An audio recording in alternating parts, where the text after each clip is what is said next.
Okay.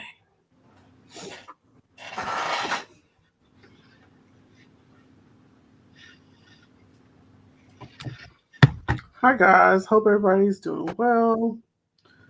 We are live. Just getting set up here. Give us a few minutes and we'll be right there with you. Everybody's having a few technical difficulties,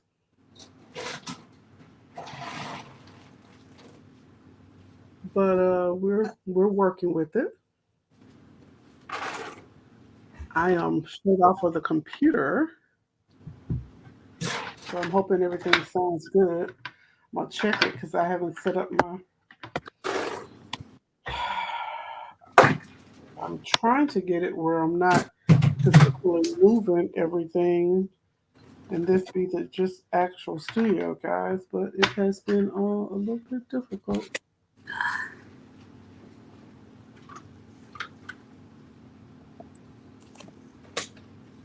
Okay.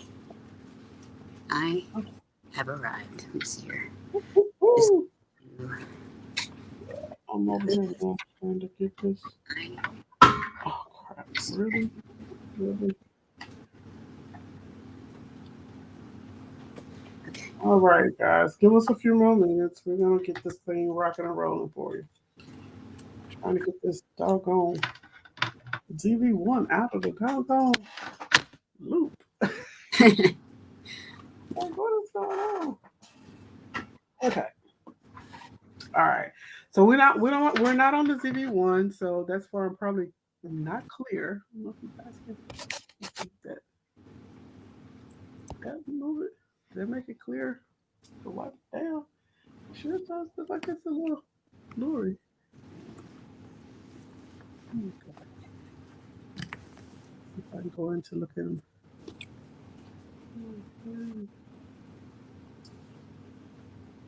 All right, maybe.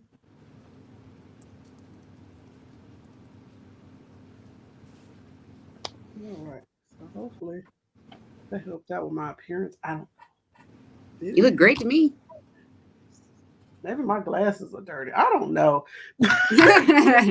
It looks blurry. I'm like, is it looking blurry? Is it just me? Am I tripping? Hope everybody's doing well here on this. Was it Wednesday? It's Wednesday. I said the same thing. I'm like, is it Wednesday? It I don't just know. I feels was like like a a day ahead. Thursday. It's Yeah. Thursday. I don't know why.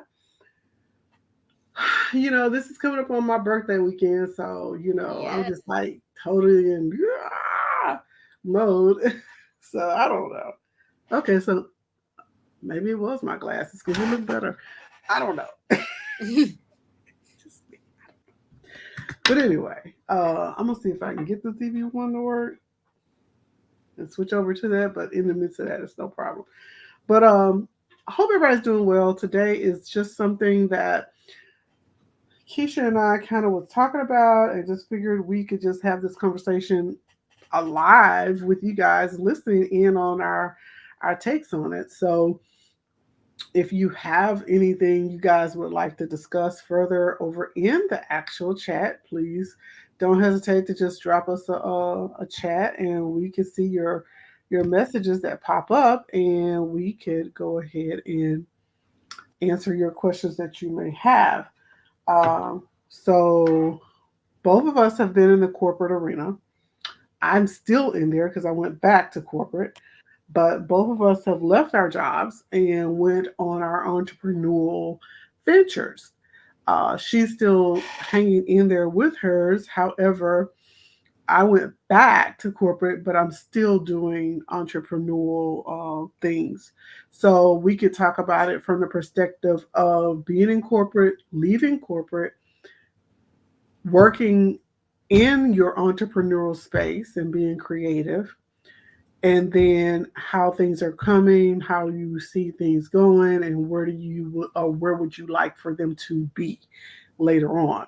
The trials, the challenges, the muster, the ups, the downs, the downsides, the Yeah. upsides. Every We side. can go through all of those different angles and kind of give you guys some insight on them, as well as we can also kind of talk about, I know she's gone back to corporate at one point in time, or she's done a part time, or whatever it was while she was still doing her entrepreneur thing. So she could talk about it as well as I have gone back into corporate and still doing this as a side piece. Oh crap! I hit the button. It's going up. Hold on, guys. Hold. I kind of stop it. Oh, it went way up. I accidentally hit this button. I gotta turn this thing off. Oh, wow. It's like a motorized tripod or something? Yes, I mean, I barely touched the thing. Okay, so this is a motorized, one of my black top glass desks from Costco. So it goes up to, you saw how tall it went. I think at least 42 feet up high. So it's motorized, and it has a charging station. So like I could put my phone over here on it, and it charges. But it also triggers it to height one. Go back down, height one, please. Height one. This is the reason why I don't use this disc. I'm gonna have to figure out a way to turn this off. That is fascinating. This is nerve wracking. Yeah, it seems like it. It's like, dang, I thought I was doing I thought I was doing bad with this thing. Like, maybe I should stick with that because it's motorized new stuff. I mean, I was looking at one the other day at Best Buy, and I was like, everybody's got those. I have two of them. And I have one in here and one outside. But I bought this one in here because I set this up as a podcast area because I was trying to make sure it stays stable or whatever, and I could just always just come sit down and do the podcast instantaneously. But I moved the camera recording, so now I'm trying to get the camera back set up. So I'm straight off the computer today. But as we were talking,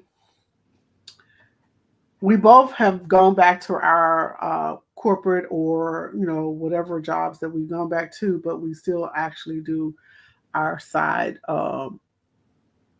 creative space. So we are here now to share with you guys. So you want to start off? Well, I guess I'll start off kind of like what my corporate background was. Okay. So I spent a total of about 10 years in corporate altogether. But most of that time was at a bank that everybody knows that has recently just went through a buyout. Whoa. But I spent 8 years there, and I don't know. It was your typical corporate stuff, and I think it's even a little bit more mundane because of numbers all the time, all day, or you're just reading all day. It's just very boring, tedious work. So to go from that to something creative is like a 180. So yeah, I could feel that. I was at a bank, and I was at it wasn't really a bank, it was maybe an investment firm. The second time when I went back to corporate, I was at an investment firm where they were the actual banks who bought loans, and after about 30 days they sold them. So I guess you would say an investment. They were a holding facility pretty much. Oh, okay, I see. They were not really a bank. So I went back to that, and I left corporate and I went on my own and did my thing like I always do. But I'm gonna be honest with you. I did make a lot of money. I made a ton of money.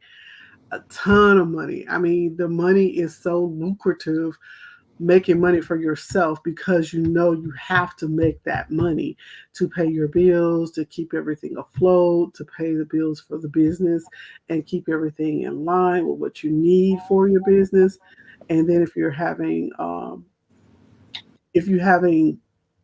workers who work for you, you got to make sure that you have the income to support them as an actual person working for you. So you do a lot of things to ensure that has a place. Yeah. So I'm going to say that I think that was the hardest part, It wasn't just me being responsible for me and the bills that I had made. It was me being responsible for the bills I was making or have made, and then being responsible for somebody else's household. Yeah. That was a burden. Because Yeah. I knew even if I didn't want to get up, I had to get up. If I felt like it was, something that I was like, oh, I need to do that, but I don't feel like doing it today. I'll do it tomorrow. I couldn't because if I didn't get it done, I know it could possibly delay in the payment. So I had to get on up and I had to go ahead and get it done because everything relies on everything working on all cylinders. And if they're not working on all cylinders, then that could delay your payment. That could delay you getting something out the door. That could stop operations, you know what I'm saying? And if you have that feeling about your business, then you have a worker working for you and they see that lackadaisiciousness in your work ethic, then how would they respond and do the work for you that you're asking for them to do? So you have Yeah. to look at it kind of like two or three folds. You know what I'm saying? So Yeah. Yeah, I agree with that, but I would have to organize so many things before I even entertain an employee. So I'm just kind of like, I got to get my life together first. Still working on that part. it's coming. It's coming. Give it Yeah. time. It'll come. I mean, that's just, in the business I was in at that point in time, I could not do it all by myself. So I had to hire out. I don't know if I've said this before on one of the other little broadcastings that I've done, but I can only do so much. Then I have to reach out and hire out. You have to let people that are the experts at things do what they do in the expert fields. So you have to kind of lean on others to get some things done because if you don't, you're going to run yourself ragged. And then if you don't know how to do the actual job, you're going to end up having to learn how to do it. And you're still not going to be good at it as the expert is already in their field and knowing how to do the job. Yeah. So you have to reach out and say, you know what?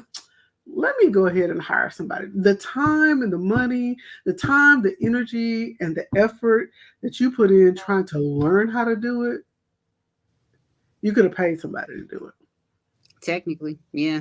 it. But I mean, hey, everybody has to decide what that, what the timing, like how if the timing's right, like when that is for each, everybody's stuff is different. So, sure. I mean, it always makes sense to get employees, but you have to think about like food on the table, stuff like that. Are you good before you try and bring someone else on? So if you can't cover your own bills, you can't be out there talking about, I'm going to try and cover somebody else's bills. Nope.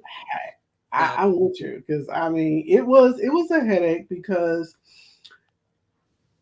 I actually had to sit back and think about how these people that I had hiring were helping me or were they hurting me?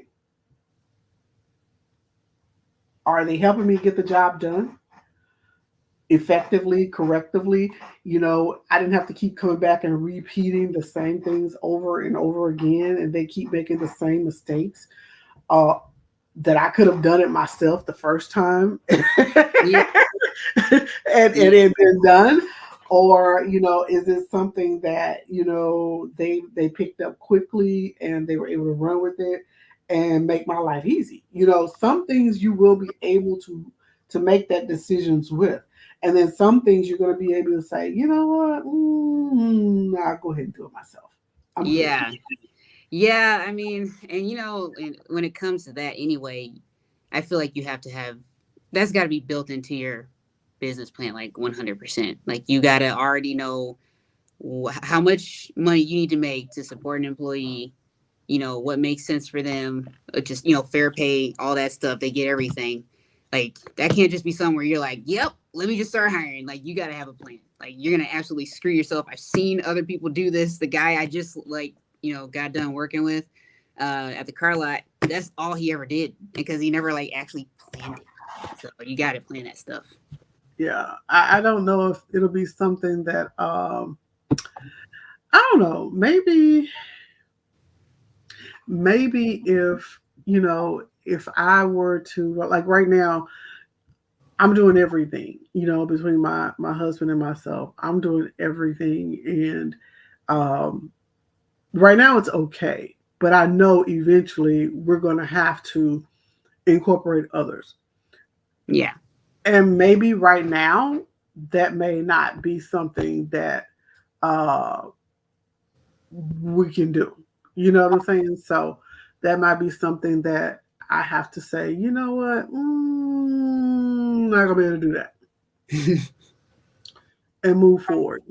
So we'll see. We'll see how that works out. Sounds good. Okay. So So,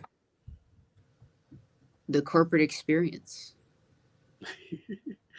that security blanket, that's what I consider corporate. That's a serious security blanket that I'm gonna tell you when I first got laid off from ever working a job. I've been, think about it. I've been working forever, and I got laid off, and I swear I felt like the security blanket had been yanked from up under me.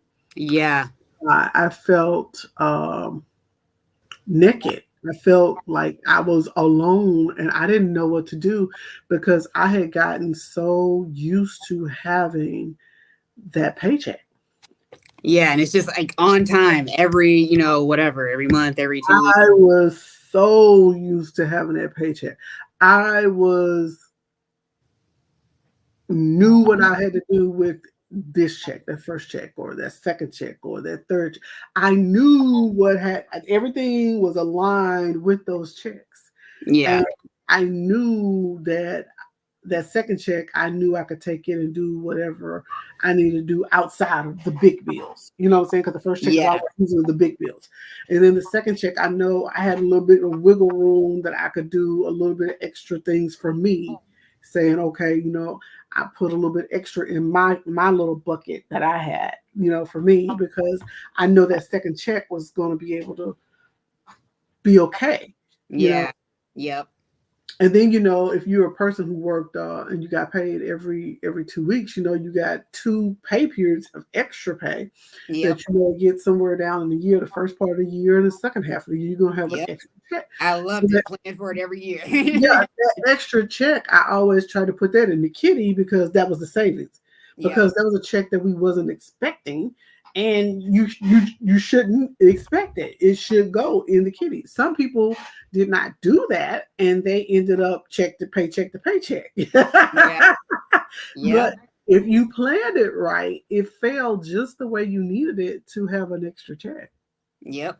Yep. So that was my security blanket, as well as the benefits.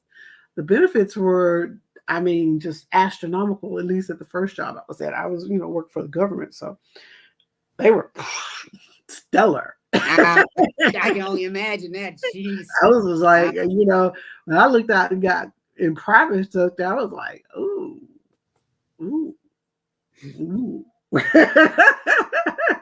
It was Yeah. like a major step down. So when I finally got to another corporate job that was not a law firm, um, theirs was just almost similar to where I was with the government, and they were the best that came. They were. I mean, government was here, and they were like right here. Oh, okay. So it wasn't. It was a little bit of a difference, but they were right there, neck and neck. Yeah. So it wasn't that bad. I just glad I left that law firm. Oh my god. You know what? Every person I've met that works in a law firm, they absolutely hate it. Like, I'm glad I never went that direction. So when you have the benefits and then you leave that going into entrepreneurship, you got your security blanket taken away from you, and then you got your benefits taken away from you, and now you're out here trying to before, because when I first left corporate first time, there was no affordable health care. There wasn't anything for workers that were, working for self-employment or whatever. There were no workers. in nothing. I mean, no benefits there at all for you. So you didn't have anything but to go to the hospital and pay out of pocket, or go to Yep.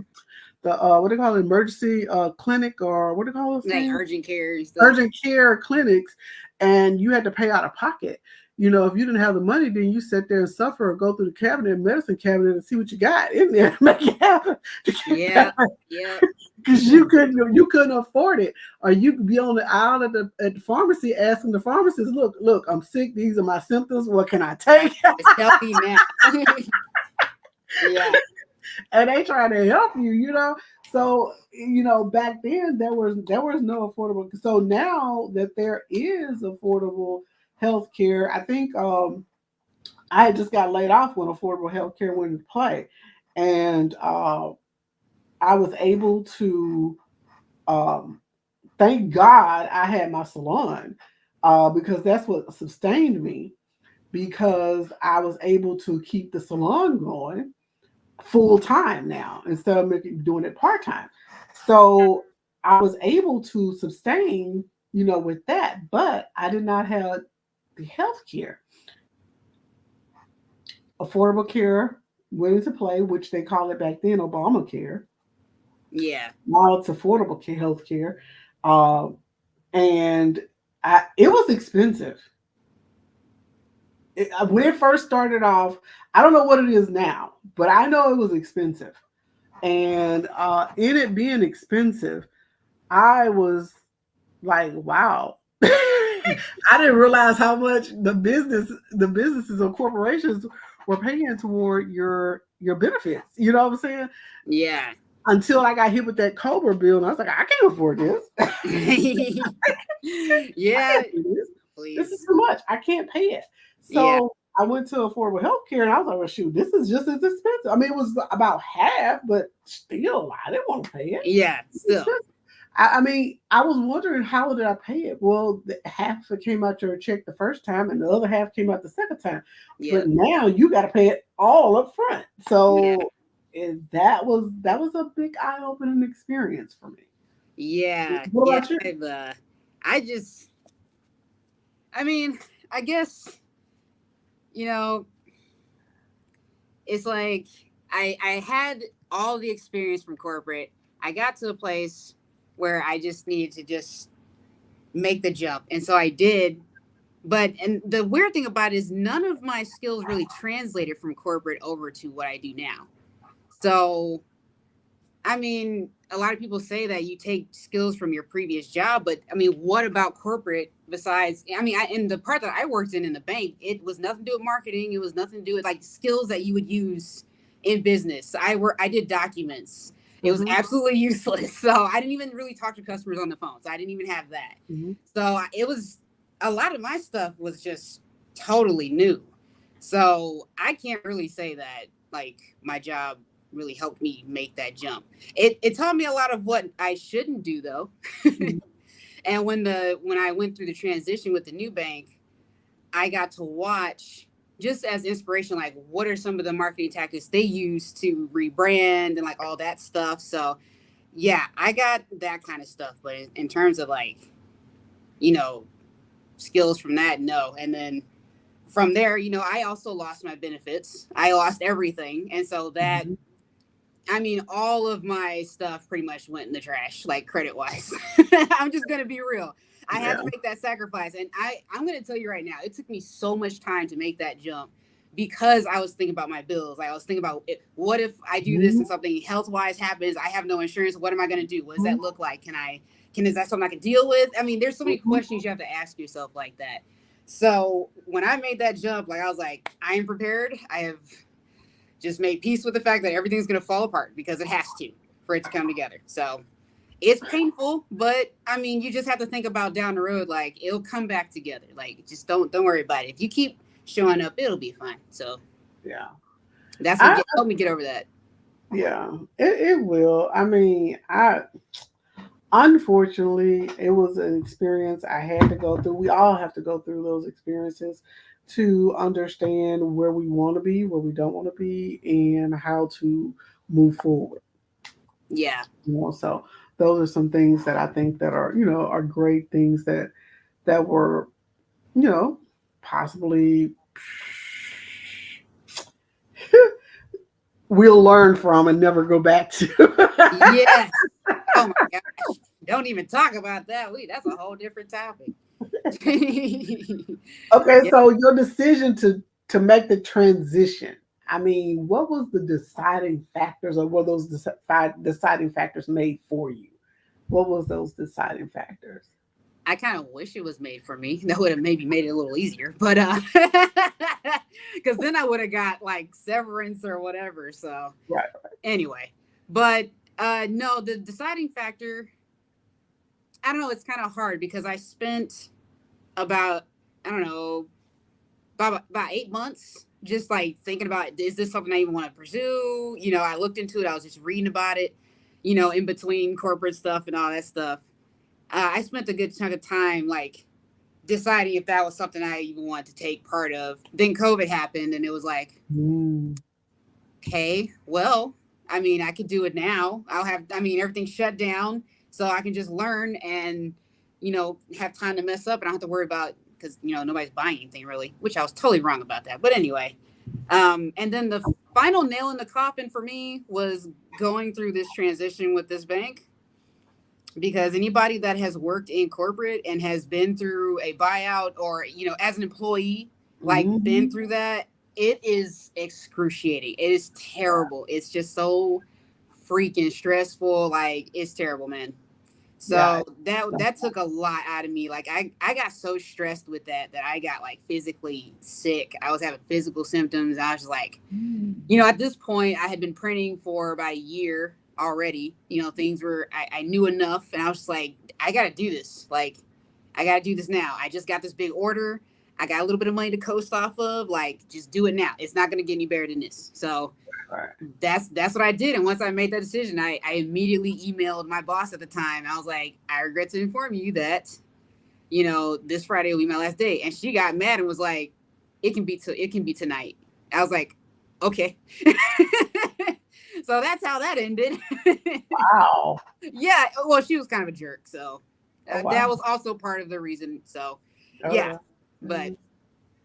so that's what got me here. Like, partially, at least from the corporate thing. Now I went to little jobs, Amazon, car lot, stuff like that. But now I'm 100% on my own, like business. That's it. Well, something similar.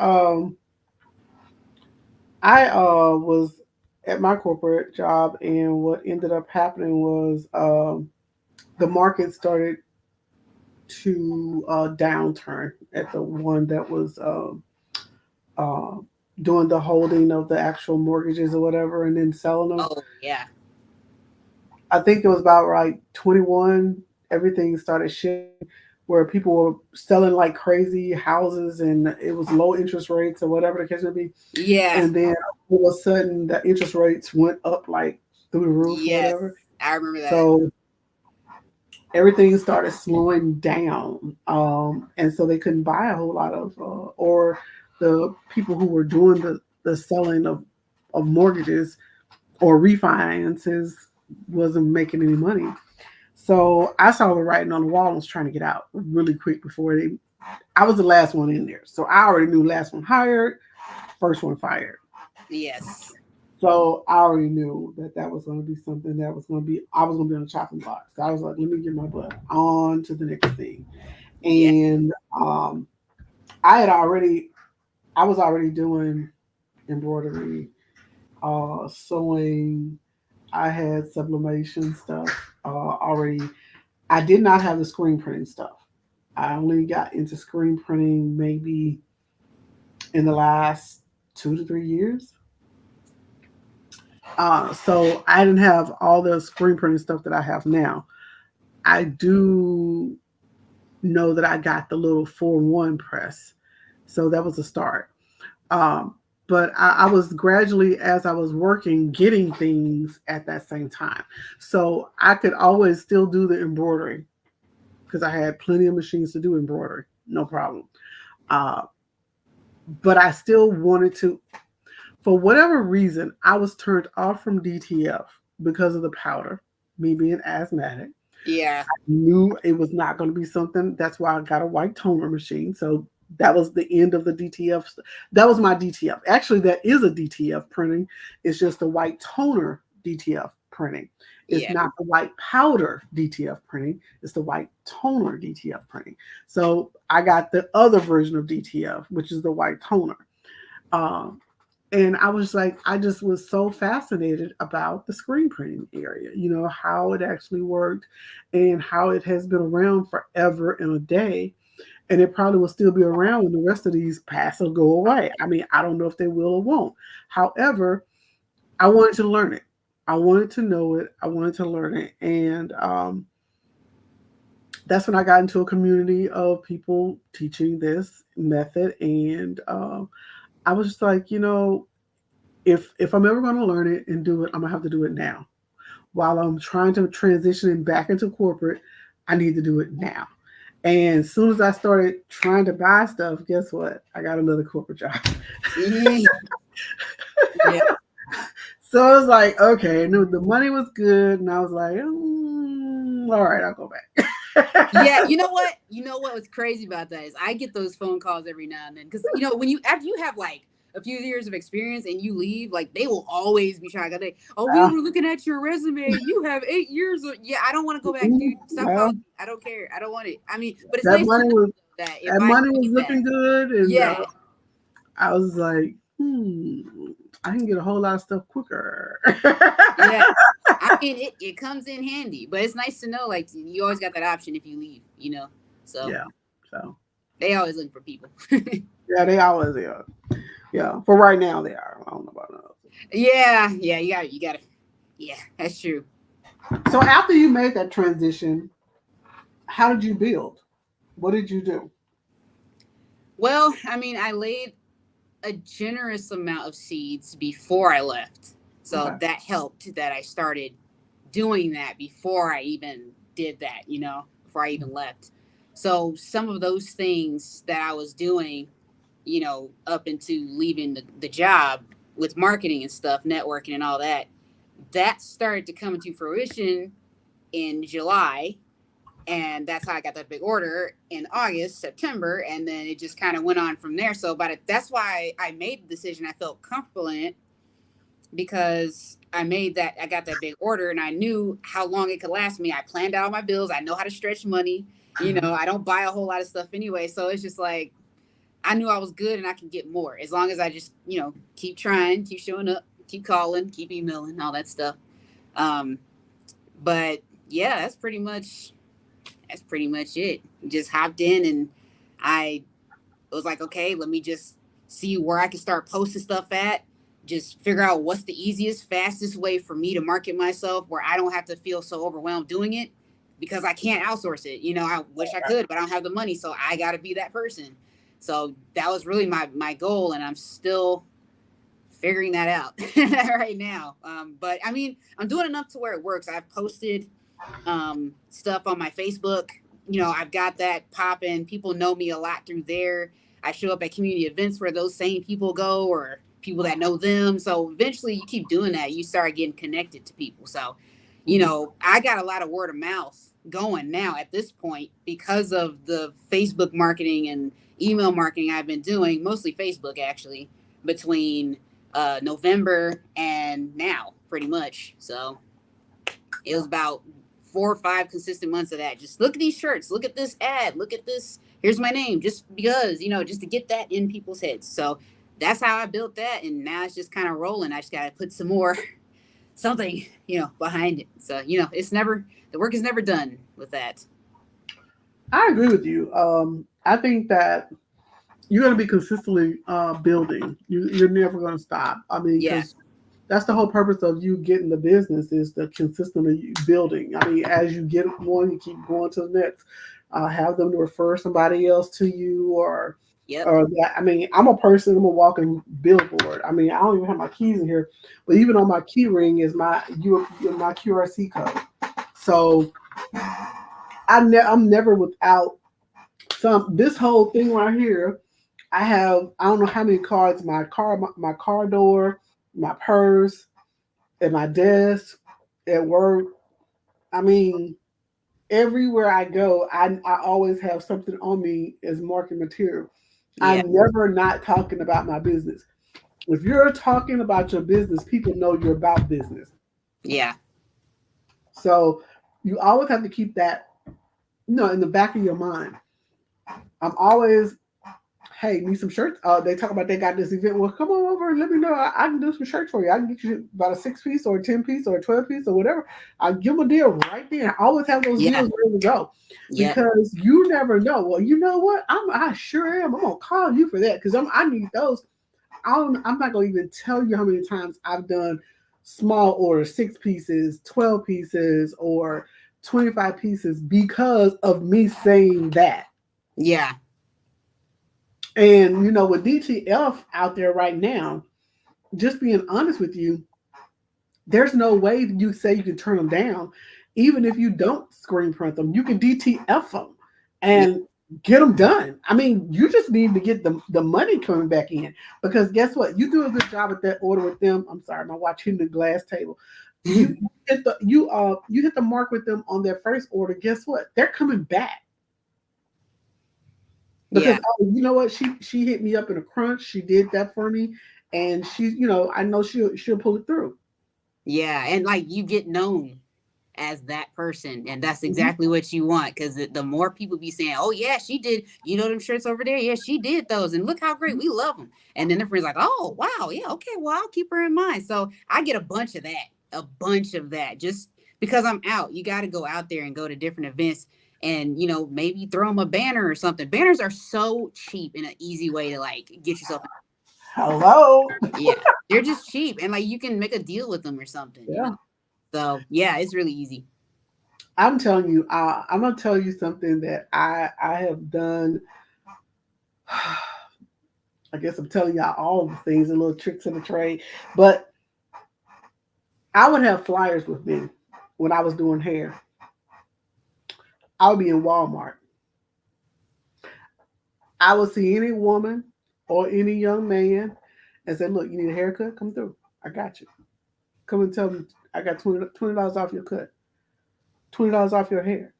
I, you got to sometimes. I was in Walmart, and this was the craziest to me. It made me think about it again, is because I was in Walmart, and the people from Reliant Energy was in there trying to sell me energy, walking around the store. Hey, can we get you some energy? Who's your energy person? I was like, I told them who it was. I said, I can give it to you cheaper. I say, bet. Say you can. If you go back to old school, I mean, I understand social media is out here. Don't get me wrong, guys. I say this to everybody, and everybody thinks I'm lying. I understand social media ads are out here, but how many people are getting real people call them from those social media ads and actually purchase from those ads? Yes, they click on your ad. Yes, they make you spend the money, but they ain't spending no money with you. Yeah. Yeah, I don't think it's a good When way. all it takes is for you to pick up that doggone phone or you to take those flyers and open your mouth, go back to old school ground on the ground, on boots on the ground, marketing and talking to people. And I guarantee you'll see the money come through the door. Knocking on those businesses' doors, Yeah. Yeah. Like throwing. going in with the flyer, going in with your brochure already ready,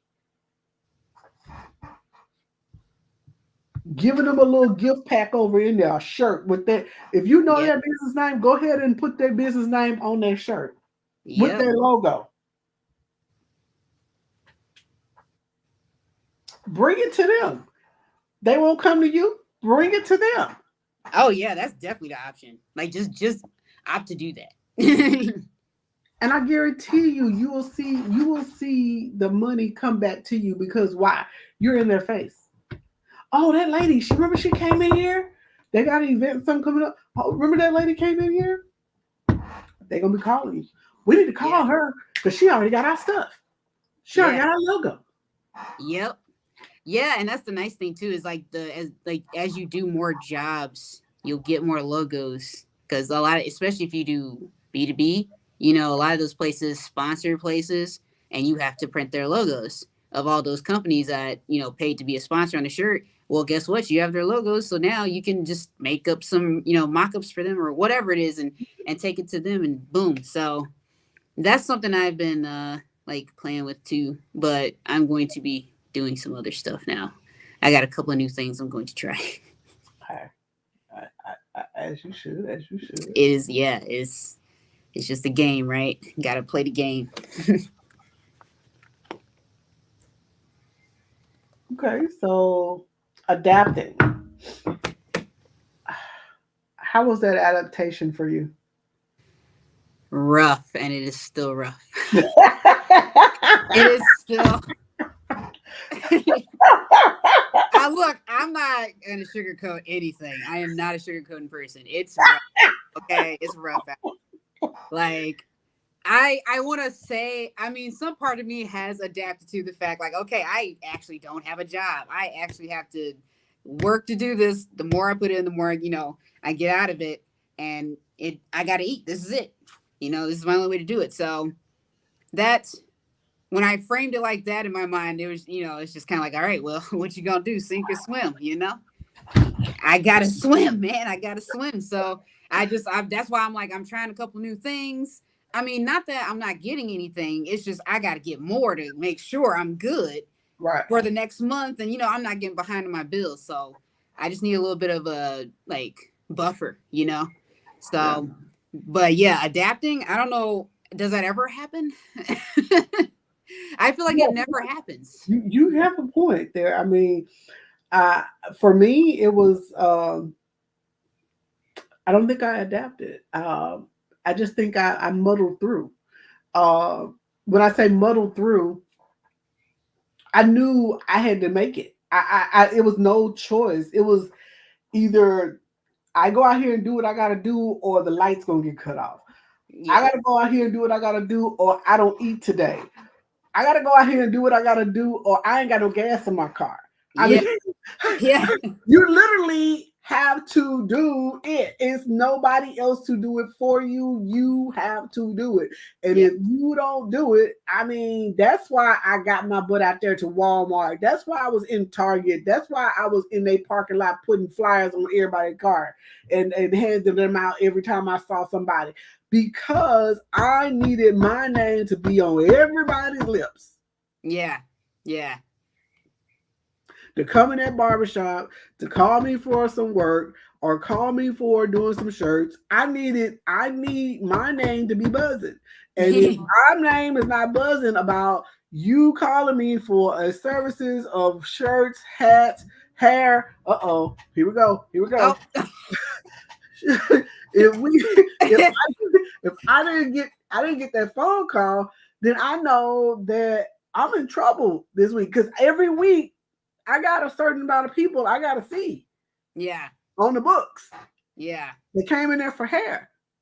It was a minimum. Let me tell you, it was so bad that I had to, when I was in cosmetology, I built up my stuff in cosmetology school. And my thing was, I was doing that in cosmetology school. That in cosmetology. I hadn't even got my doggone cosmetology license. I was doing just what I'm telling you in cosmetology school. I had so many clients coming there for me, and I only came in there from 4 o'clock until 9 o'clock in the evening. I had so many people come in there for me, they had to give me a shampoo person. Oh, wow. Within that 5-hour spirit, I would have done 4 or 5 clients in 5 hours. Wow. That same concept I took from there to doing in my shop. As soon as I got off work, I would go to work from 3:30 from 4 o'clock until 9 or 10 o'clock, Monday or Tuesday through Friday. I was in my shop. Fridays, I stayed later because I could. I was up at 6 that morning and would not leave my shop till 6 that evening on Saturday. I had to have them books stacked. Yeah. Yeah. And that was my money. That money right there was my money, because the money I made at the full-time job paid the bills. Yeah. Yep. That's part of the transition too. It's just like you have that. So you have to make that.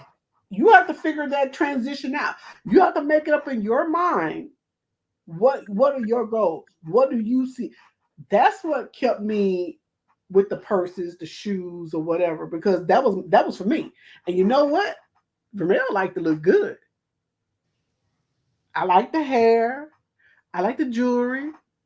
I like the purses. Y'all like know I like the crocodiles. Hmm.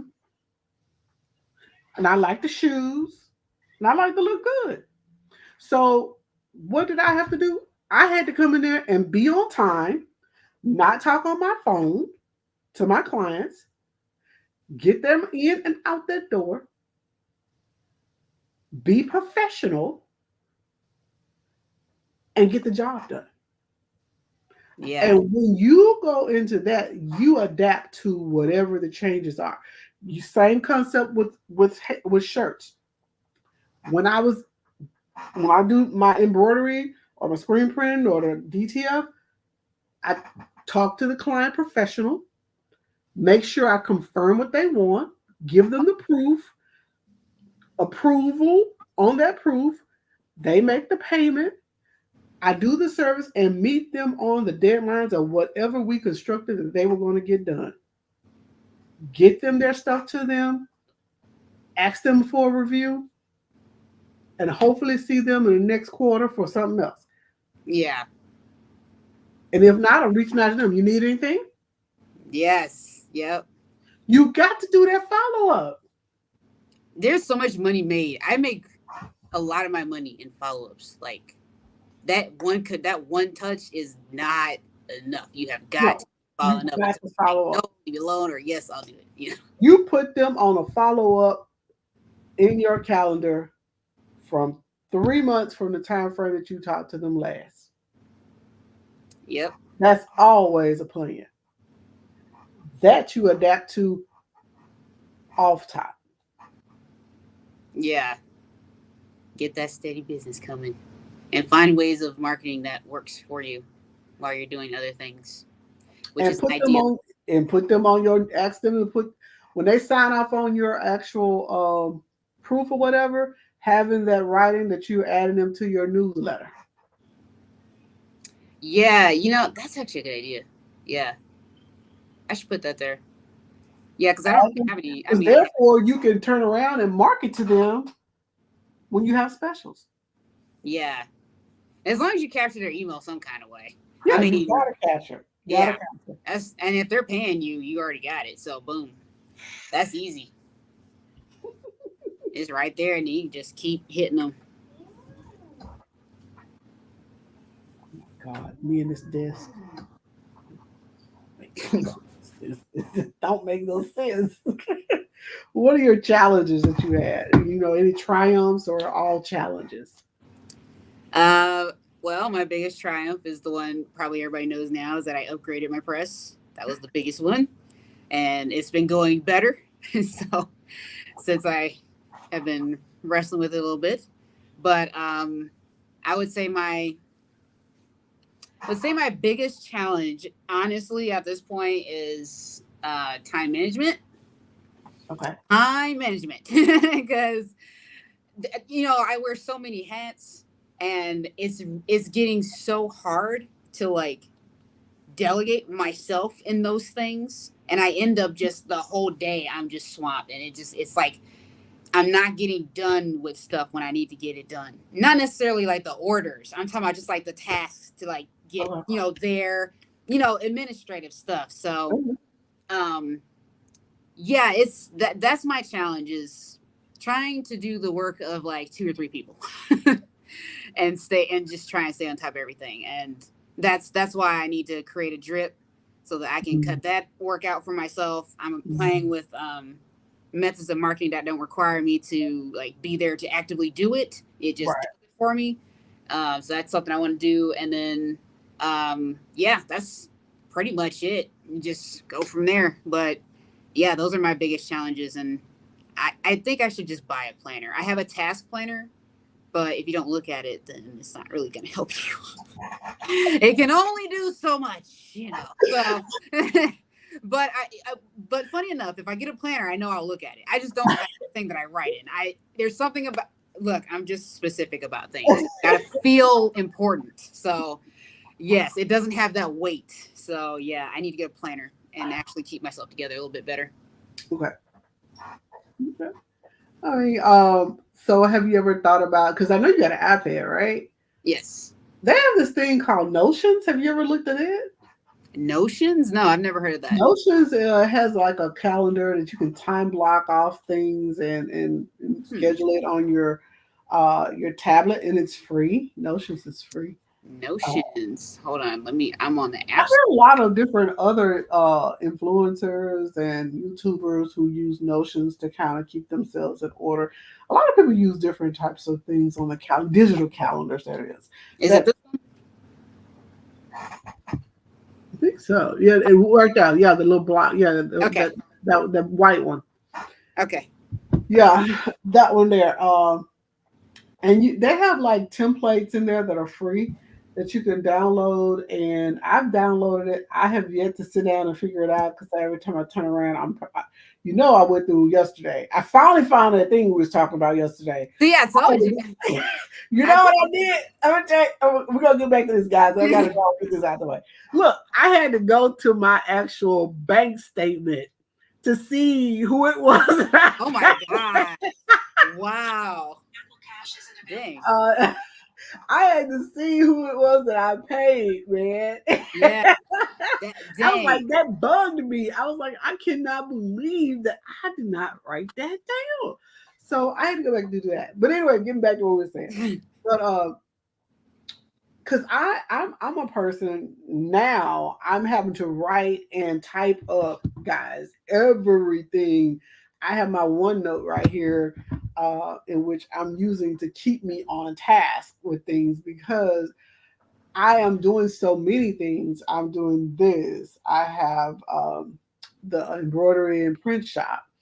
I also and working on trying to complete, my doctorate. So it's just like I'm trying to do so many different tasks, and I don't want me to forget something because I'm human. I can only do so much. So, Yeah. Yeah. and I've had to put that on hold because I've been dealing with my health lately. So, that's been, more than a notion.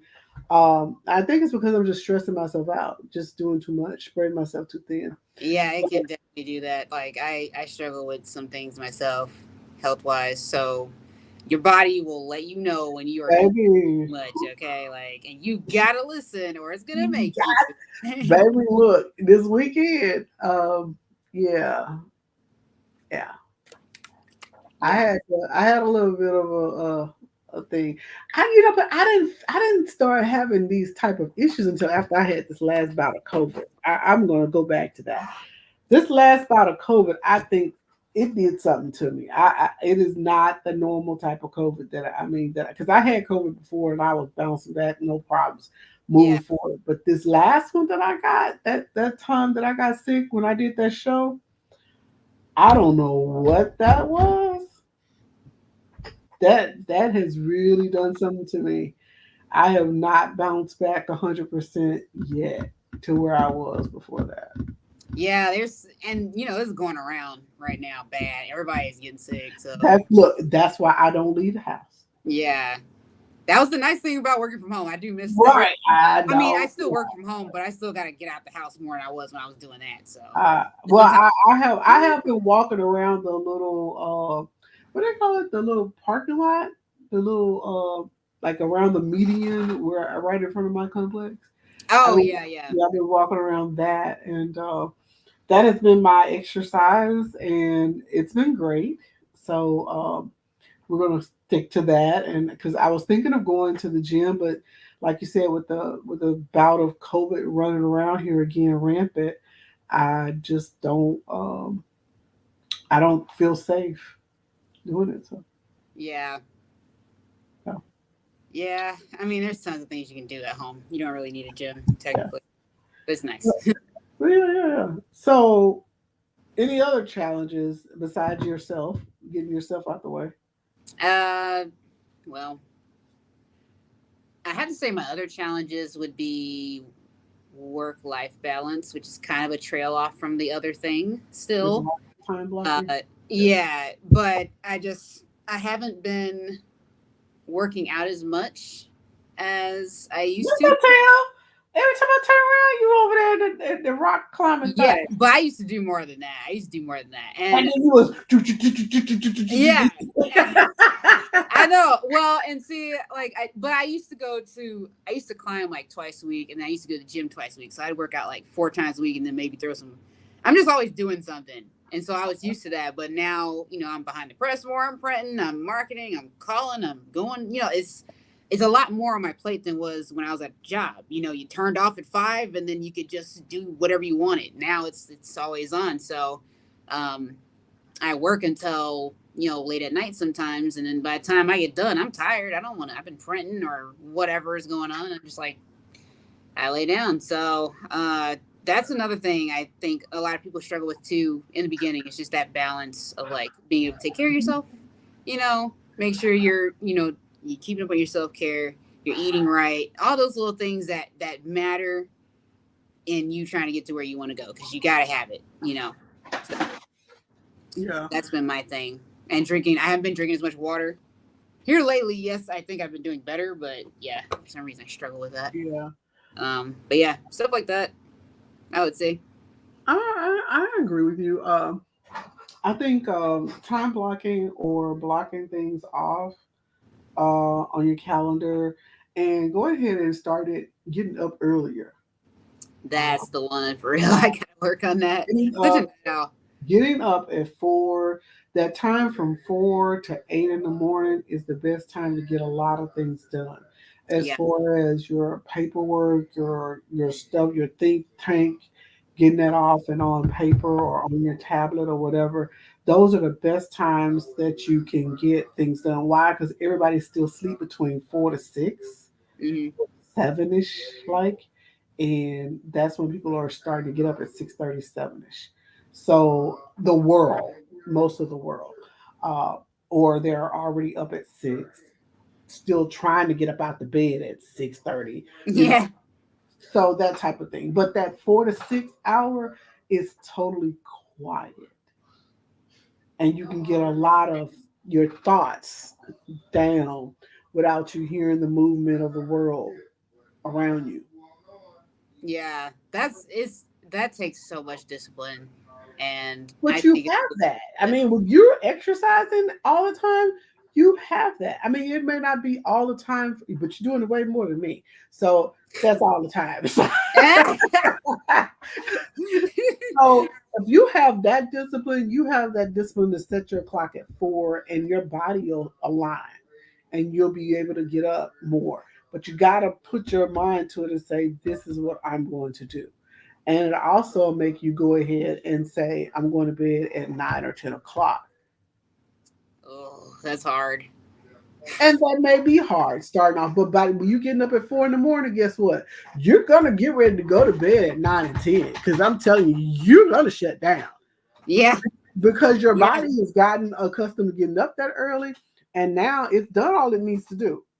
It's time to shut it down because and a lot of people don't understand this concept I'm about to say because this is a health thing, and we learned this when we were doing hair because we learned about things about the body and what makes the hair tick and all this type of things.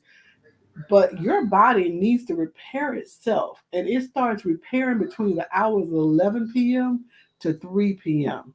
3 a.m. I'm sorry. yeah, That's when your body restores and repairs all cells. And if you're not asleep at 11 o'clock, it can't get into that part of repairing itself. So you're holding your body up from doing its effective job. You working out, you may be eating right, but you're not letting it get in its time of going ahead and doing its repairing. yeah, yeah. See, that's what I know. That's what I know. Like I heard that a long time ago, and it matters. It really does. It does. And if you, I don't care if it's 11:30, you didn't let it, it can't, you've already missed the time frame. It's not going to go into, it starts at 11 p.m. Yeah, Your body has a timer, whether you're on the time or not, your body Everybody's body has that timer, and it is set to repair the cells and go through that generation, regeneration, and repair. So, Yeah. Yep. so whether you do it or not, it's what it I need to do it. is. Just for my own sanity, I have to. I really gotta start getting up earlier. I don't go to bed until like freaking between 1 and 3. In the morning, you're still Yeah. young. Believe me, I'm old now, and I used to say the same thing. Now I can't stay up past 10 o'clock without saying, "Whoo, child, it's time to go to bed." No, I'm gonna get there one day. I know it's coming. And I'm not really old, but the thing is, I get up at 4 in the morning. And so when you do that, your body is ready. Yeah.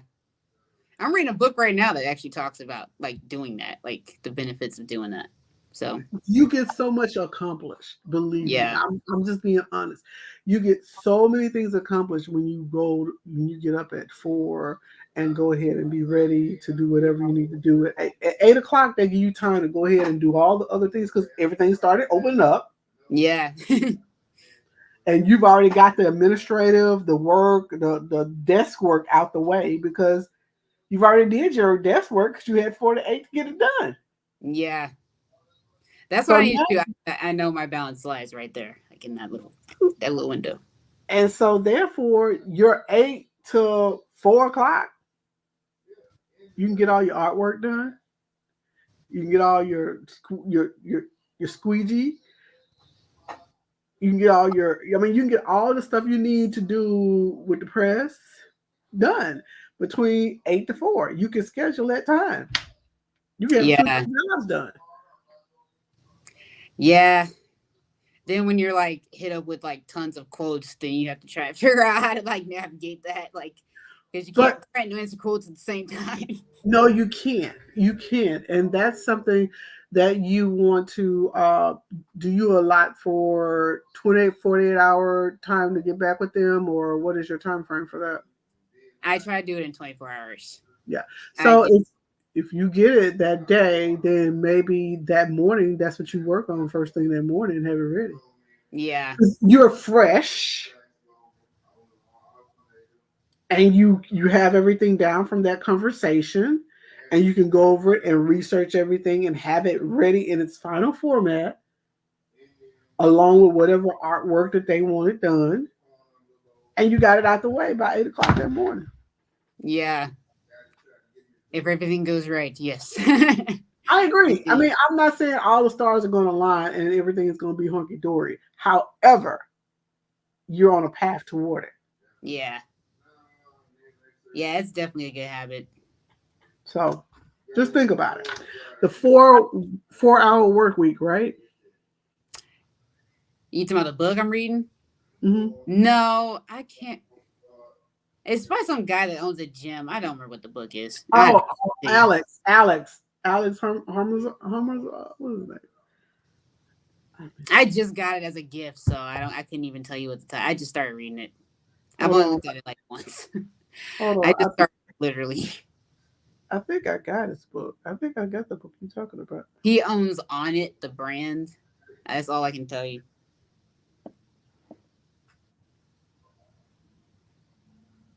What do I do with that book?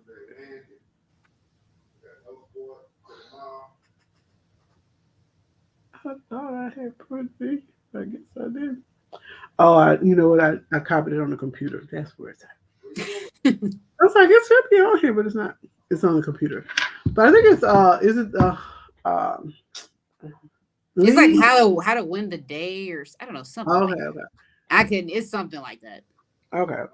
Because I know I picked up Dan Martell's book, How to Buy Back Your Time or something like that. Oh yeah, that sounds good. Yeah, let me see. How to Buy Back Your Time. Let me see. Yeah,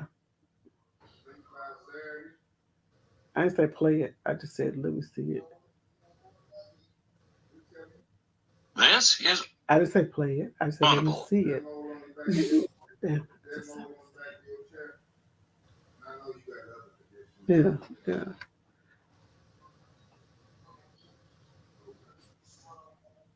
Oh, okay. Yeah. So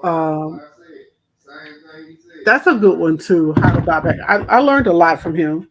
Him and the 4 Hour Work Week. That's what I thought you were talking about. Uh, Yeah, I've I have heard. that one, and this other one called Profit First. I Yep. have a lot of books I read. I read a lot. I mean, as you very well can see, I have 512 books. Nice. And usually, if I have the Audible, usually I buy the book just because I want to keep it on the shelf because that's just old school. You gotta have books. Yeah, you can't beat the old school. Can't beat it. But I yeah, only buy the old school. yeah, I gotta have a hardback. I gotta have a hardback sometimes. Yeah. I don't know why. It's just the nostalgia of it all. I guess you would say. I don't Even know. though It's like a connect. You feel connected to the book. I feel like the information is translated better if you're actually touching it. I don't know, because here's the thing. I go back and I listen to the book again, but then I go and I find the points in which that person wrote, and it's like I have to read it. Yeah. My hair lady's like that. She listens and reads the book at the same time. Yeah, I have to kind of just, it's like I connect with it more when I see it. Even though I hear you say it, I've got to I don't know. I guess it's just I'm just old. Just old. No, it's not that you're old, Mel. It's that's how you learn. Some people learn better through text. Some people are visual. They got to see a picture of it. Some people are kinetic learners. Yeah, yeah. They got to I do agree. it. They're all different types of learners. I mean, I can visual and I can hear, but I don't know. It's just something about it. It just sinks in better to me when I Yeah. see it. That's what my hair lady said. She's like, if I read the book by itself, like I'll kind of understand it. The audio is like good, but she's just like, if I put it together, like that's absolutely how she gets her It information. just It's right. it sinks in. I mean, I Yeah, even do that with my school books. Like I will get the book and then I'll find it on Audible or another way that they have it, audibly, and I listen to it at work, and then I come back home and I read it again. I don't know why. It's just like crazy. But anyway, we got to get back to our stories. All right. yeah. All right. Where were we? Because we'd be on here all day messing with this. Oh, okay. So, with all the challenges, with all the adaptations, with all the building on your businesses and decisions to transition and the experiences you have in corporate, what would you give to our listeners for them to know about your experience in transitioning from corporate to creative entrepreneurship? What advice would you give them? Um, as somebody who tried to leave and messed up and had to go back and then tried again because I did it wrong the first time, um, I would definitely say if you can save up like 6 months, 3 to 6, I actually would say 4 to 6 months of like money for all your bills, whatever, before you do anything. That's gonna make it comfortable. Then you won't have to worry about, oh my God, you won't have that panic of like, am I gonna get this done in time? Or like, because I've just been there and it doesn't feel good and you can't think as clearly if you're worried about if you're gonna where your next meal is coming from or if the Yeah. lights are gonna get cut off today or anything like that. So hey, it's just real. So I always say like, stay in the job until, you get it saved up minimum like 4 months comfortably and then go. Or like get your business to a point where, it's going to be hard. It's going to suck. It's going to suck. You're going to have no time to yourself, but you have None. to come back from your day job, come home and start doing stuff. If you can work from home, even better, because that's how I did it. That I would not be where I'm at today if I couldn't work from home. Like I worked from home, but on the clock, I was also when I had my work done, I was doing my stuff. So I had to balance throughout the day their stuff and my stuff. It got exhausting. Like, oh Mhm. my gosh, I've never been so tired, but it was worth it because that's what you got to do. It's just going to be uncomfortable. So just Yeah. be ready to embrace the suck because there's going to be a ton of it, a ton. So that's what I would say, and just like keep doing what you can. Like if you got a lot of hours at your job, like for just free time or, PTO, whatever, like use that time wisely, to get to marketing events when you can't do it during the day. Like you can do them on your lunch break, but that's Mhm. hard every day. The Mhm. morning stuff, use that time, say, oh, I'm going to come in, an hour later, whatever. I did it. That's how I got to morning networking events sometimes. So, you got to have that presence out there, and that's the best way to do it while keeping the job. But you will know at some points that, and it will dawn on you, and you'll go, I can't do this anymore. That moment is going to come, and you're going to have to be like, gotta go. I gotta just do this. I gotta leave this job because it's going to get in your way. There's going to be a crossroads that you have to come to where it's going to stare you down, and it's going to be like, is this it? Like, this is where you got to come off, or you're stuck here. Like, this is it. So that's when you hit that point, like, make the right choice. Make the right choice. Get out of there. The advice I would give to others: know your path. If it's something that you're passionate about, vet it out before you actually leave, and see if others are interested in what you're actually selling. Um, Everybody may not go into the t-shirt world. Everybody may not go into the hair world like I did, or may not even have trucks, because I used to have a trucking company. So I mean, I don't know, your path, or go into entrepreneuring. I mean, embroidery or sewing or whatever you're trying to do. I mean, I've done a whole lot of things, and I can tell you where I do want to be, and I can tell you where I don't want to be. So, I mean, everybody has to vet out the best path and market that's going to work for them. Yeah. Um, Make sure that when you do, it's not totally something that is interested to you. You got to be able to solve a problem. If you're not solving a problem, then you're wasting your time, money, and interest, because nobody wants that but you. And if you can't solve a problem that's going to be something that's needed or wanted in the masses, then it's just something that you want to do. And that's not going to make you money, and it's not going to put food on the table. So get out of self and be selfless in this manner, and do something that's going to solve problems and people needing you and your services. Yeah. Yeah. And this, I mean, in this industry, it sells itself, basically. So, I mean, So I don't don't go know, down that man. don't go around that rabbit hole of wasting the money, because I've done it. I've done some things that was just self-serving for me, and I look at them now. I can't even tell you three or four of them. I don't even want to discuss them. But I thank God I got turned around because somebody pulled me by the shoulder, and get a mentor. Get a mentor. That is the one. It Yeah. is the important thing, because they have been down the path that you're trying to go. They're there for that reason, to mentor you in the right direction, and listen to them. Yeah. And pick Don't go one. in there with that know all attitude that you know everything. You can always learn something. I learn something all the time from Keisha, and she's younger than me.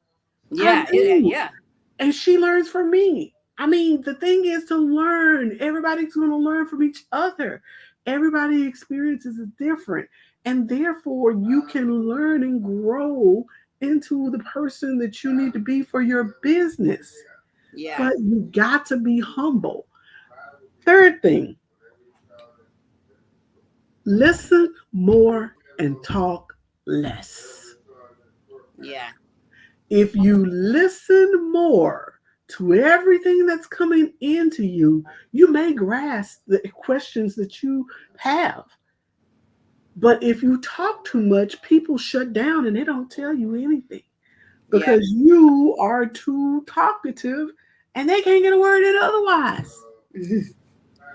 So I'm not fussing. Don't get me wrong, guys. I'm just giving things and that I've learned, and I'm giving advice to others. The things that I had to learn, me personally. So these are not me telling you things that I haven't had to deal with myself. Be willing to sacrifice money to make more money. Yeah. Yeah, and that can be uncomfortable. And But that can get real uncomfortable. That yeah, could get real uncomfortable because a lot of us don't want to spend no money, but we want everything. yeah, And it's don't work that way. I got printers all over here. Let me show you that. There's all these printers all over there. I got I got stuff all over there. Look at that, all over. All it's just stuff everywhere. But I was willing to spend the money for it. So you got to spend money to make money. You got to have the machines. You got to have the merchandise. So the money is not going to come to you if you're not going to spend the money to make it. And you may yeah. not even make a serious profit off of it, but you're going to make something and it'll I come, mean, yeah, it'll yeah, for come sure. back. And over time, it keeps building. It keeps Yep. building. So be willing to sacrifice to make the money by spending the money on quality equipment, not crap. Yeah. Quality equipment, because you'll go back from that crap that you bought and have to spend it 3 or 4 times over trying to fix it when you could have bought the right stuff the first time. Yeah, and the same thing goes with like mentors, or like marketing materials and stuff. You invest in good, like for one, a mentor, like vet the crap out of them, make sure you pick that person. That's the one you're listening to, and you're blacking out pretty much everybody else. Because that was one thing I struggled with in the beginning was I was listening to tons of people. I didn't even have like that one person really until like, what, barely, almost 3 years, about 3 years ago. I started like eyeballing this person, and I was like, okay, I like that. Like what she's talking about is cool, and it was just different from what else, the other things I was listening to, the other people on YouTube or the forums or whatever. So I was everywhere, Reddit, everywhere. So once I don't know if she told me that or someone else told me, but that someone told me like I need to pick one source of information. Mm-hmm. I was in something called Shirt Lab too. It was probably somebody out there. There's like, you need to pick that one, because if you start listening, the more you listen to, the more confused you're going to be, the longer it's going to take you to figure out what it is you need to do. And that was a Mm-hmm. lot of my problem to start, was just I didn't know what answer was right. But now me today, I know that there's several right answers. Sometimes there's not even a wrong answer. It's just, Mm-hmm. which one do you want to do? Just go Mm-hmm. for it. Just pick one and Right. go. So yeah, did one mentor, and figure out a solid marketing plan, have the budget for it. You can do it on a cheap budget. You don't have to spend a lot of money if that's something you want to do with money. Then and then it's just go from there. And then you can do the free stuff like networking, or whatever. You can do maybe a webinar of some kind. That's easy to set up on Facebook, Mm-hmm. as an event, and invite people. Or there's tons of things you can do to market yourself that doesn't even require money. So I've done it too. So, and I'm doing it, and I'm trying now. I'm trying more paid stuff. Like I pay for it. So Yeah. yeah, Because you become more exclusive, and I'm gonna tell you, the free stuff is generic. yeah, yeah, It's never the meat and potatoes. I'm just gonna be honest with you guys. yeah, yeah, It's generic and stuff you can find on the internet yourself. And if you spend the money, you'll learn a lot more. And just make sure, like she said, vet that program out and make sure it's going to be something that's going to be beneficial for you, and try to see if they have reviews or other people that have actually attended and what they actually have said. And even if you have to reach out to that person and find out more details, do yeah, that. That's always a plus. The other thing that I'm gonna say, and then I'm gonna get off here, is make sure that when you do your mentor, your program, make sure you also decide specifically what area you're going to work in and not be all over the place in yeah, your niche. yeah, Niche down to make money. because even though your niche may be a serious niche that has a problem that needs to be solved, it's too broad. Yeah. If you're going to be doing print shop, what type of print shop?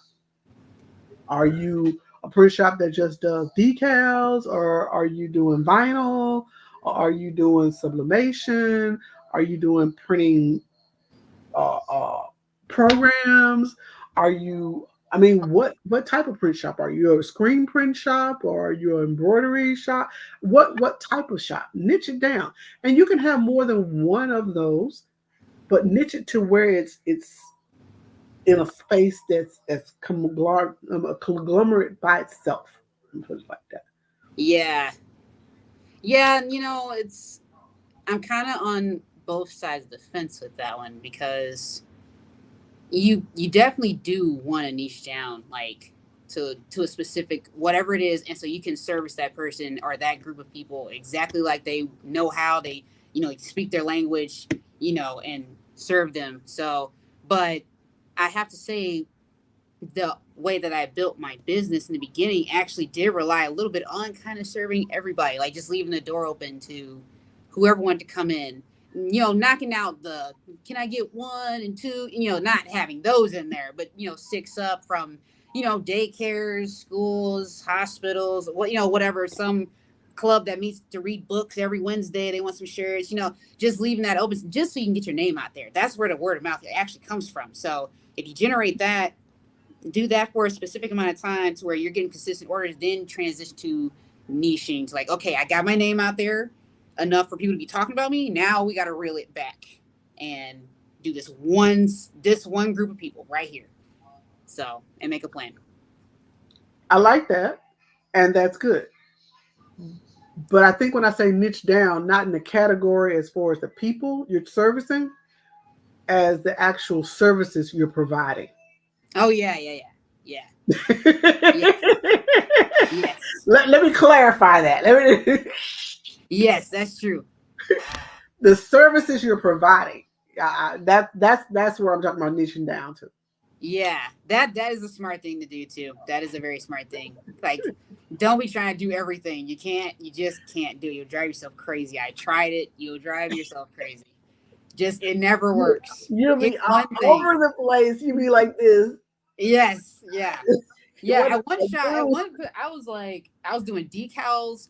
I was doing vinyl on T-shirts. I was trying to do mugs, like in house. I did sublimation. Like I was like, oh, I'm gonna do screen printing too. I mean, I was trying to do all of this stuff.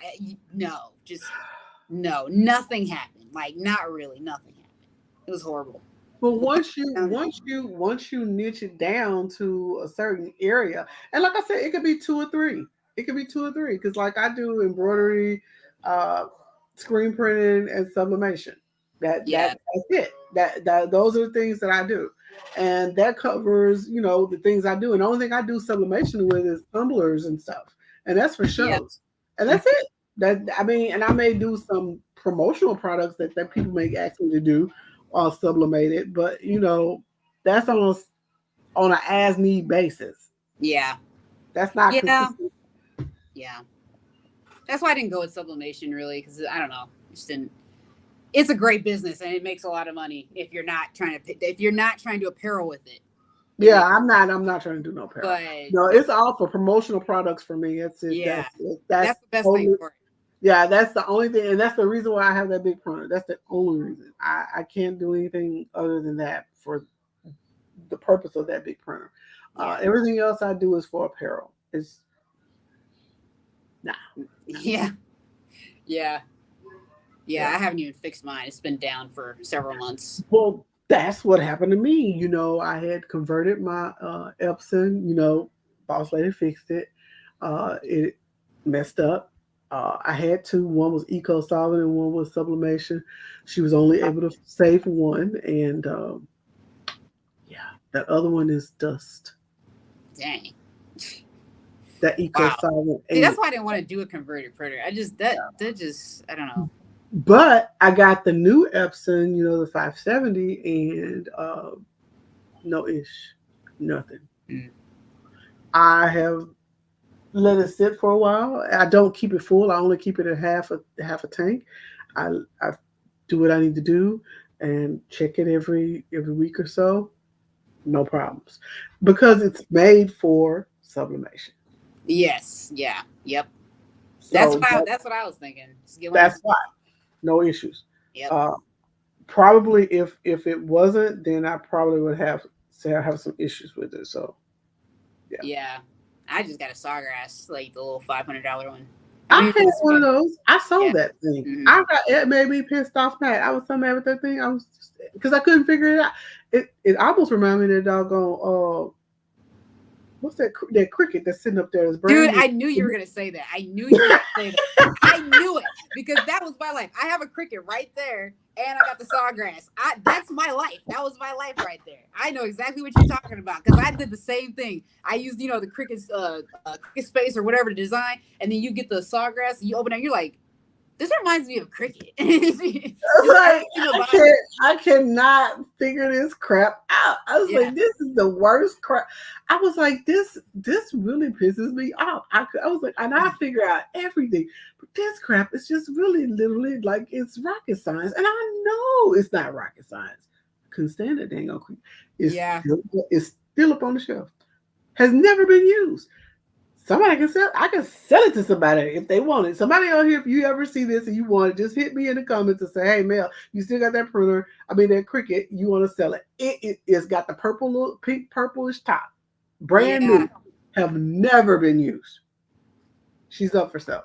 yeah. Just put it out there. I feel it. Uh, but yeah, that has been the worst buy I ever made in my whole entire life.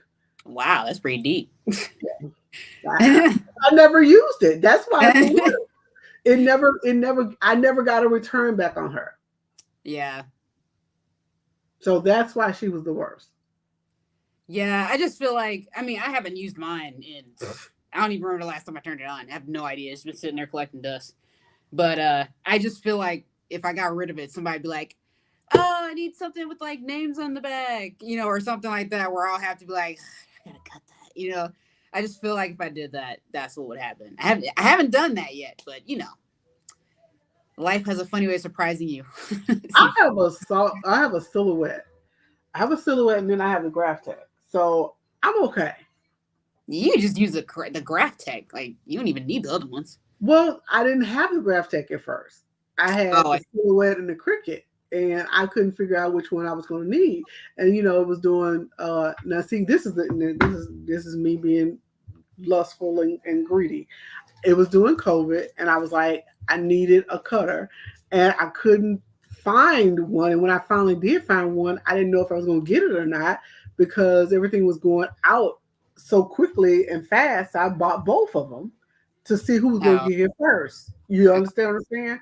So both of them, one came one week and then one came the next week. I was like, dang, I need to send it back. And I never sent it back. So I was like, okay, let me try to use the Cricut because that's the one everybody's talking about while we were at home locked up. Try to use that Cricut. I couldn't figure that thing out to save my entire life. Unplugged a silhouette, plugged it up. It worked instantaneously. I ain't looked back. yeah, yeah. So that was the thing. I mean, not saying that Cricut doesn't work. It's just it didn't work for me. Everybody figures it out differently. I don't know. Yeah, I've heard a lot of people silhouette over, and I've never used one. I've just had this thing, but I imagine it seems like it's a little bit better to deal with than It's the Cricut. It's not. I feel like the Cricut is a little bit more limiting than the silhouette, but I honestly I don't it was know. plug and play for me. I don't know about anybody else, but it was plug and play. Yeah. But the Graph Tech and the Cricut are on the same level. So if you know how to use a silhouette, you'll know how to use the Graph Tech. So Oh, okay. they're pretty much the same. But okay, so let's kind of see if we can wrap this up because we've been on here a good little minute. Okay, so reflecting on whatever we talked about today, uh, the journey that you went through so far, what's next for Imperial Custom Designs Print Shop? Well, kind of what I was describing a little bit before this. where I am at a place where I need to niche down to for my own sanity, and it just makes like sense at this point, like financially, just it just makes sense. I'm kind of at a place where I'm tired of being or feeling like I'm stretched thin with the different types of customers. There's always different artwork I'm dealing with, and I don't like dealing with artwork. I hate it. I really do. And people just, well, anyway. So yeah, I want to get to a place where, I get a few good clients. They're getting the same stuff over and over. I'm not trying to be like a miraculous printer. I don't care about doing, tons of colors and stuff. That's just not something I'm interested in. I want basic, boring jobs because that's where the money's at. So that's kind of what I'm doing. I'm looking at like service, like type of clients. So maybe schools, like public or not public, but private schools. I don't know yet about that one, but yes, that is what's next for me. And then, like I said, also trying marketing techniques that work for me while I do other things, so I can just have something out there because I don't really have anything out there right now that I can say this is working for me right now. Besides, like my website and stuff, I'm talking about like tangible things like signage or something like that. So that's or even my own shirts. I don't even have my own branded shirts out there, and that's what I do, right? Like what? So that's what I'm trying to get to. Okay, true. Somewhat similar to what you're saying. I've actually been rebranding um, Linus Inc. and getting the website back up and running where it's more efficient to what I want it to look like. I've actually started email campaigns and getting customers through the door. I've been reaching out more boots on the ground to customers. I've been trying to do a lot of legwork in the background Yeah, uh, because I know this is going to be building up to because we're getting ready to go in the fourth quarter, and we got to be fourth quarter ready. I mean, yeah. Black Friday is going to be here before you know it, and the Oh biggest God, holidays are Thanksgiving, Christmas, and Halloween. And if you're not ready for those, I mean, everything's got to be ready to go. So I'm yeah, trying to have everything ready at least by Bosscation. yeah, yep. I'm trying So to get to like December. I just want to plan all that out, just all of it. That way, I don't even have to think. I can just boom, boom. It's next month. Boom, boom. It's next month. maybe we get on and we'll talk about fourth quarter ready next time. Just do something like fourth quarter, being fourth quarter ready. Sounds Uh, cool. and kind of prepare people for what's coming up next and maybe give them like a calendar of what they need to be, where they need to be each step of the way to kind of outline where we're going. Yeah, sounds So good. so that's something we could possibly do so they can be ready and they can be ready to rock and roll because we all need to be ready for Black Friday. We need to have those sales ready to pop. Yeah, I already got mine from last year. I'm always ready for that one. That's just on standby. Like I'm just ready to boom, hit them with Yeah, it. we need to hit them hard. I mean, we need to hit them hard. I mean, so that's my goal for this quarter coming up soon. Sounds solid. Yeah. So yeah. So anything else you want to share? Uh, well, oh well, I'm going to be switching my emulsion, so I'm there. Ah, Yes, I got my chroma blue today, actually. So I'm good. Because I going to know be you were doing talking about that. You were talking about it. I'm gonna do I gotta do the video. I have to do it. But I know it's gonna be kind of crappy for a minute as I try and figure out like the right exposure time. It's not gonna be forgiving. Like I'm gonna have to go through that. I'm prepared as much as I can be. So yeah, and I called Ryan at too just to kind of talk through the specs with them and make sure I was on the right track. Because I just like to call them. They're there. That's what they're there for. So I just like to verify things with them. And yeah, he gave me some tips since I don't reclaim, or I'm sorry, not reclaim, but I don't, my washout booth is not right next to the exposure place. So I told him what my system was. And he's like, yeah, I'd probably double up on that. I'm like, cool, I'll do that. So, yep, it's going to be interesting. It's going to be a very interesting switch, but I know it's going to be a game changer. It has to be. It has to be. So, Wow, yeah, I'm really looking forward to it.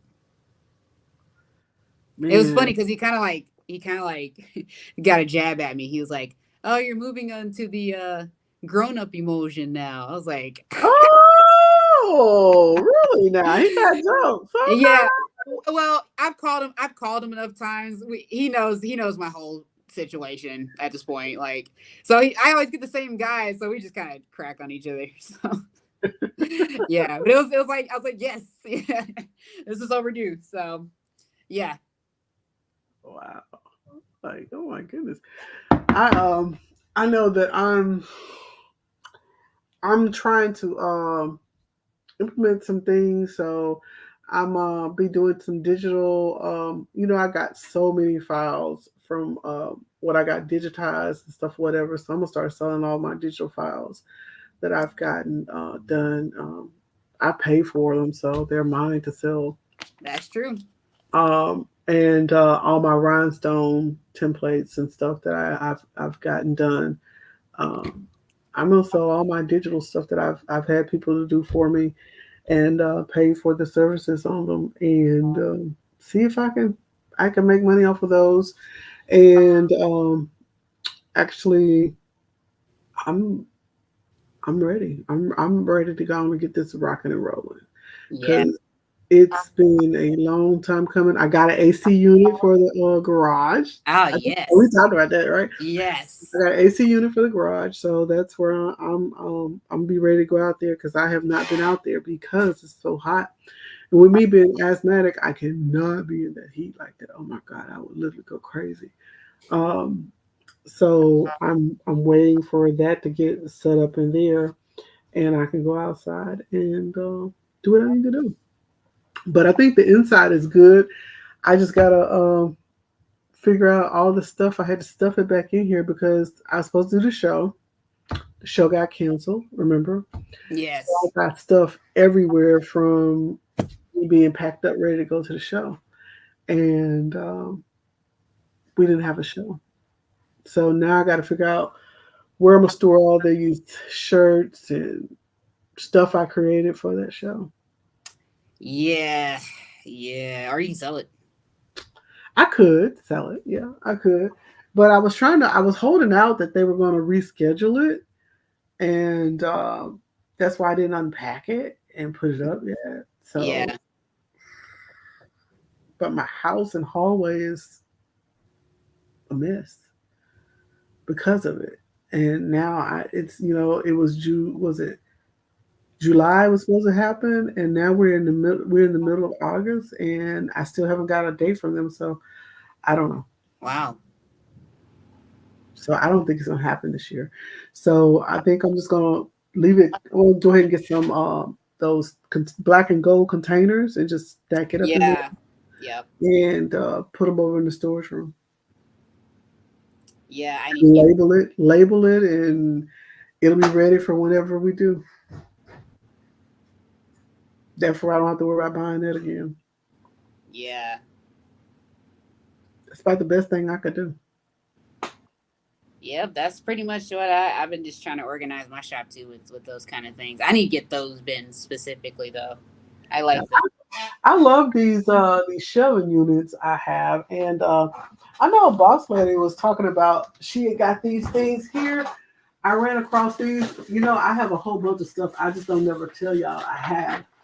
But I think she got them all in black, but I have them in like all different colors. Oh, I remember her showing that. Yeah, but I What haven't. what are those now? Like paper? These are things like shop orders. Like you put your shop order in if you're working on something, so you won't have to mess it up. All the stuff over in here, artwork, invoice, everything, so you can go with whatever the shirts are. But I used to do it when I had, I used to do a lot of kid stuff. So I had these for when I was doing that. Hmm. that I would have all the orders for the kids, and I would have them all in different color codes, so I would know whose order was what at that time. That's a good idea to have that kind So, of place. so I had these from back then. I remember her talking about these. I was like, I have those, but I think she was trying to get hers all in one set color. But I had mine in all different colors because I wanted to make sure that I was able to. I'm trying to turn them all on the same side. Where do Uh, you even find those at? Like these Walmart? I got these from Amazon maybe like 4 years Oh, ago. oh, Yeah, okay. That's yeah, easy enough. yeah. I could They send look them. cool. They still new because I never really used them. I might Because have to look into it's that. like all of a sudden, like doing kid stuff. Everybody, and their brother was doing kids embroidery stuff, so it was like a serious competition. You really didn't have. I mean, unless you was doing like tutus or ribbons, in which I was doing both. You tell this one's used quite a bit because it's bent. Yeah. Yeah. Uh, I have to do that and like just as a way to keep track of my orders, like another way, physically since yeah, I only do it digitally now. yeah. Hmm. So therefore, I want to keep these, but I was trying to. I was doing something and I ran across these. I was like, dang it, I forgot I had these. But I told her I had them. I just didn't know where they were. So now it's like a lot of stuff I have that I didn't know where stuff was. And like I bought stuff to go ahead and decorate in here. Let me put these back over here. I bought things to decorate in here because oh man, let me tell y'all need to all check out Hobby Lobby because they have their stuff on sale, clearance, their puff iron on. Oh, wow. Yeah, I didn't even know they had that. yeah. I got it from them. I got like 4 or 5. I got 6. I think 4 or 5 different colors. Fascinating. Hmm. Yeah. So I think I got white too. If I'm not mistaken. I got white. You got white? Yeah, you got white. So yeah, I got these because they were all on clearance. Every so often you can go in Hobby Lobby and find something. I was just walking around because it had gotten too hot and I hadn't did my walk for the day and I didn't want to do it in the heat, so I go walk in the store. I mean, people mall walk, right? It's like the Yeah, same yeah. thing. So I did that, and the next store over was not Hobby Lobby, and it was Dollar Tree, and I found these things. What's that?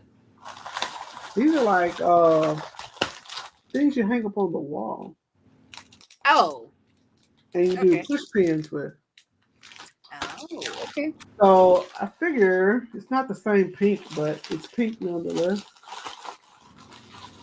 So I put those up on the wall, and I can stick things on there, like if I'm out of stuff or reminder things. I can put those up on the wall and the stick pins or whatever. So yeah, Hmm. just found things that was there just to kind of. That's why I hate going to stores. I end up buying stuff. What'd you say, baby giant? What you say? She said something. Let's see. Oh, Own the Day, Own Your Life. That's the book. Yes, that is the book I was talking about. I said Own the Day or something. I was On, close. Yes, on the bet on you like. Oh, okay, okay, okay, okay. that's the book. Oh wow, okay, okay. And she said, I have all those in black lifesaver. Well, I might look into that then, because Yeah, that's what I think. I think she got them in all black too. I got them in different colors because they were for kids, so I didn't really care. interesting. All Yeah. right. But yes, I think this was a good podcast today. It was really interesting. Oh, And let me show you the other thing I bought, and then I'm gonna get off of here. what's that? A pen holder? Yeah, pen holders. And I thought this was so cool right here. Hold up.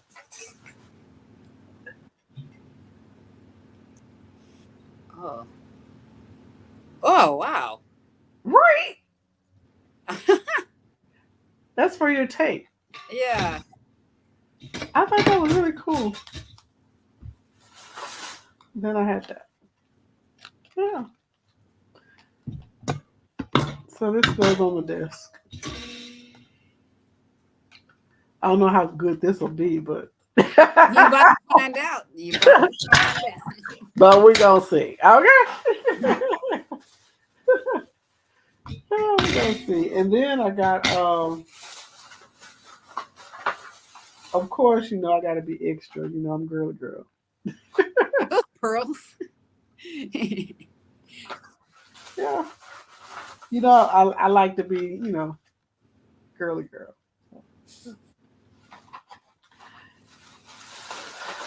I didn't want the regular push pins. I had to be extra. I mean, hey, it works. It works. We'll see if it works. If not, it wasn't It nothing might but be too cute. yeah, it wasn't nothing but $1. So hey, Oh yeah, it might it be too cute. You'll find out. well, Baby Giant said that's fancy. Yeah, it is kind Yeah, of fancy. It is. It is, but it was cheap. It was cheap fancy. Okay, deep fancy. so yeah. Oh, something else I want to tell you guys before we go. Make sure you get you some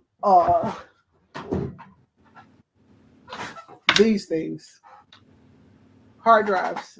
Make sure you get Yes, some yeah, hard drives. Uh, have all these things where you can back your stuff up because I have like 2 or 3 of these backups. I have one that is for my video stuff and then one for my artwork. So make sure you have several of these that you can back your stuff up. I have them I have them all around here so I can always have access to my stuff.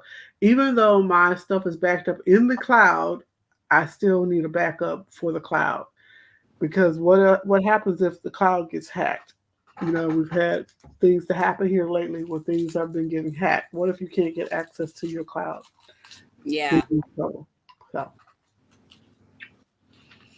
that is all I have for you guys. I'm tired, I'm hungry, and I'm thirsty. So Dang, you got everything going on. you ate already. I'm I the one did. Oh that yeah, that's true. Yep. I didn't eat. You ate. So I gotta go eat. But it's been great, guys. This has been really great information that we provided to you guys. I hope it was helpful and influential in your process of making that leap of faith on going from corporate to um, entrepreneurship. Don't do it and jump into it. Take everything we said into consideration. There are some ups, there are some downs, there are some mishaps along the way that we did, and some we had to really learn from, and others, it was just by the grace of God. Indeed. So I'll tell anyone, don't do as I did, do as you need to do, but just take everything in and make the right decisions. Yes. Have anything further? Uh, not really. I mean, that's pretty much it. It's a pretty straightforward thing at the end of the day. I mean, just get it done. However, whatever it takes. Have that mindset. Make that decision. Stick with it, and literally whatever it takes. If it requires you to stay up all night, done. So you get it done. Whatever it takes. That is what I go by. Okay. All right, guys. You guys have a great one. Enjoy. I'll talk to you guys later. Have a great night. See ya Bye. later.